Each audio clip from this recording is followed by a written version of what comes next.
All right, we start tonight with a massive shakeup at the FBI. Fox News now reporting that Deputy Director Andrew McCabe has now been removed from his position at the Bureau. And this is very important. The timing of McCabe leaving the Bureau comes just hours after the FBI director went to Capitol Hill to view the classified memo detailing Obama administration FISA abuses against the Trump campaign. And remember, the Daily Beast is reporting that McCabe, James Comey, and Rod Rosenstein are all named in this 4-page document. And other reporting now suggesting the FBI director, Christopher Wray, was concerned about an upcoming Inspector General report on the actions of McCabe and other top FBI officials during the 2016 election. Now, McCabe being shown the door is long overdue, and our sources are now saying tonight that his exit is just the opening salvo in what is a much bigger scandal that will be unfolding in the days and weeks and months ahead. Now, here's why. Current and former FBI officials are telling Sarah Carter tonight, she'll join us in a minute, that McCabe, quote, quitting is the beginning of more resignations that will be coming.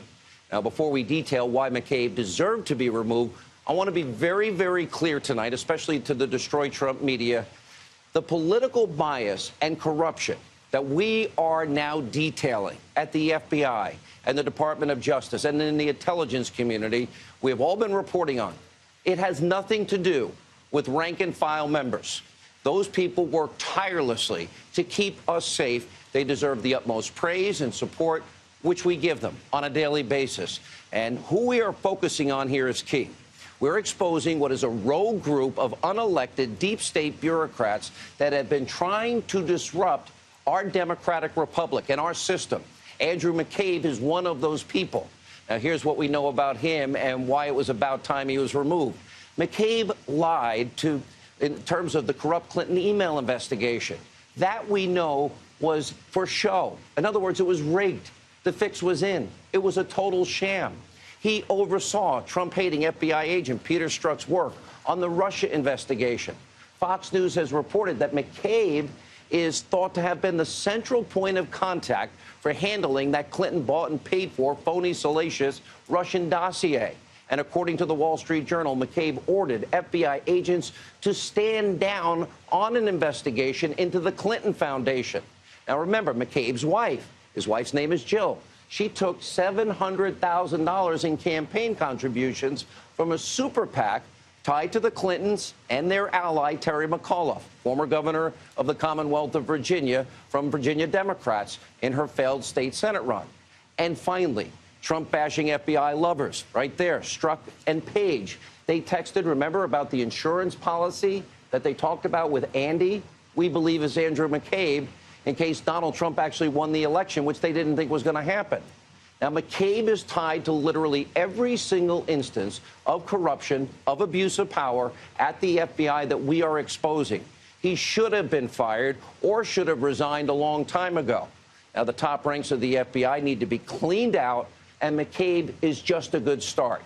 Now, we also have huge developments tonight. The House Intelligence Committee tonight has voted along party lines. They are releasing to the public that classified 4-page memo that details massive FISA abuses against the Trump campaign. Now, no Democrats voted yes. The reason is simple. They do not want you to know the truth. Now, President Trump now has 5 days to approve the release so you, the American people, can see it. And my sources are telling me tonight that the matter is being taken very seriously at the White House. It will be thoroughly reviewed in the next 48 hours. And while the president believes in transparency, he will be deliberative in this process. Until that happens, and we can see it all for ourselves, here's what we know about the document and why this is so important. Remember, the Daily Beast reported that Andrew McCabe, James Comey, Rod Rosenstein are all named in this memo. And other reporting says that Rosenstein, well, was the official that approved the warrants to spy, or at least extended them on the Trump campaign, supposedly under the pretext of looking at Carter Page. Now, members of Congress that have seen this memo, they have called it shocking, alarming, and said it literally mirrors KGB-style tactics. Now, members are also saying it could cause many people to go to jail, and it could lead to the end of the Mueller investigation. It is that serious that we're being told it exposes severe and massive constitutional violations of our Fourth Amendment, privacy rights, massive FISA abuses. Now, this is a major development, and those of you out there that called Congress and tweeted and texted and put notes on Facebook and Instagram to release the memo, tonight you should be very happy because you, the American people, deserve to know about these abuses. Now, we're going to have all the details, of course, as soon as we get them. Now, also breaking this hour, all right, we have a news media in this country that is obsessed with calling one of the biggest scandals in American history that we have been following, that has a mountain of evidence and a mountain of facts supporting it. Well, they're trying to dismiss it as some kind of conspiracy. By the way, the same media, ironically, that has been pushing what is baseless, black helicopter, tinfoil hat, conspiracy theories about so-called Trump-Russia collusion for over a year. The difference is we have evidence, they have none whatsoever. Now, in case the liberal media has forgotten, well, we put this little montage together to remind them. Take a look.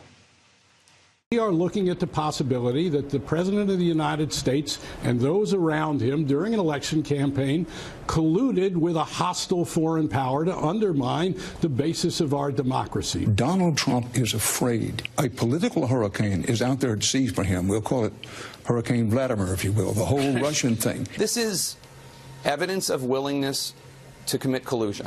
There's outright treason. I mean, there is no question that what he is doing is giving aid and comfort to the enemy. This cloud about collusion with Russia will hang over him no matter where he stands. It certainly feels like we're in the opening stages of a devastating political chapter in American history. Tom Friedman said the election hacking is at the caliber of a Pearl Harbor or a 9/11. Do you agree with that? I completely agree with that. Donald Trump now sits at the threshold of impeachment. You told the Washington Post last week that, quote, there's a smell of treason in the air when it comes to this investigation. A lot of people are afraid to use the T word, treason, but in the end, that's what people are investigating. If there's any day to be watching Ari, it is today. Russia, Russia, Russia. A lot going on. Now, what's been playing out here is a coordinated effort by the media to smear, slander, besmirch President Trump with what they know now is a total fabrication. Now, we have seen nothing, I mean nothing, showing Trump-Russia collusion for over a year. Okay, don't take Sean Hannity's word for it. Forget me. All right? Many top-ranking Democrats, people in the intel community, have all said the same thing. This is a reminder for the Destroy Trump media. Take a look. The allegation, of course, is that the Russians in the hacking and dumping of documents in the election had essentially relationships with Trump campaign people. But I'm not prepared to say that there's proof you could take to a jury. Do you agree with this conclusion that the president has reached, that there was no evidence of collusion? You know, we haven't seen any of that whatsoever, George. We've been looking and showing everything that they possibly have. That has not led to that. The last time we spoke, Senator, I asked you if you had actually seen evidence of collusion between the Trump campaign and the Russians, and you said to me, and I'm quoting you now, you said, not at this time. Has anything changed since we spoke last? Well, no, it hasn't. I know we need to go soon, but just to be clear, there has been no actual evidence yet. No, it has not been. At the time I left, I did not see any smoking gun certitude evidence of collusion. No evidence of collusion. Now, the corrupt media in this country, they seem impervious to facts, truth. They don't look for the truth anymore. They're believing at this point their own lies. I think many have actually convinced themselves with their destroy Trump mentality that their phony narrative is actually true without any evidence. Now, to help you understand exactly what's going on, I want to compare and contrast real facts, real evidence between a massive American scandal and so-called Trump-Russia collusion. Here's what the media is ignoring. Let's compare and contrast. Hillary Clinton, we know, broke the law by having a secret, top secret, special access program and classified information on her server. U.S. Code 18, USC Code 1870, whatever. There's a million laws. We put them up on the screen many times. Clinton broke the law when she deleted 33,000 subpoenaed emails. Remember? And then just to make sure, she acid washed and bleach bit the hard drive so nobody could ever get them. And then Clinton broke the law when her aides were smashing the BlackBerries and mobile devices with a hammer. Do any of you at home do that? And then they turned over cell phones to the FBI, but those cell phones had no SIM cards. Those are facts, incontrovertible. Now, we found out, too, that Peter Strzok, James Comey, and others, remember, they put the fix in. Who writes an exoneration before an investigation, before you interview Hillary Clinton herself and 17 other key witnesses? And remember, they also changed the legal standard in their many exoneration letters. They took out the legal standard gross negligence and changed it to extreme carelessness. And then they altered references to Clinton's server being hacked by hostile actors. Well, that's put people's lives in jeopardy. And that allowed Hillary Clinton to stay in the presidential race. What we know there are facts. And we also know, according to Donna Brazile, Clinton controlled the DNC, rigged the primary against Bernie Sanders. Imagine if Donald Trump did it against 16 Republicans. Now, we discovered that Hillary Clinton tried to rig the general election, remember? She used a lawyer to pay Fusion GPS over $12 million, create a phony Russian dossier full of lies and propaganda to influence the American people so she could rig that election. And now we're also learning that the Clinton bought and paid for dossier, and this is the scary part, was used by top Obama administration officials to obtain a FISA warrant to spy on an opposition party, the Trump campaign, in an election year, and then a president-elect. These are all facts. And new text messages have also exposed the massive bias from anti-Trump FBI officials, Strzok and Page. Remember, they called Trump an idiot, a lonesome human being, F Trump.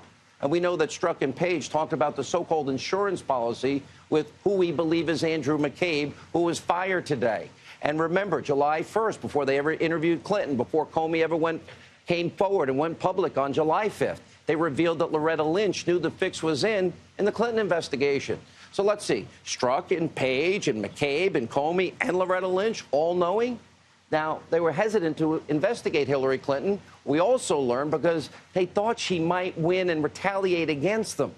Those are facts. Those are real text messages, and it's only a small sampling of what has been released.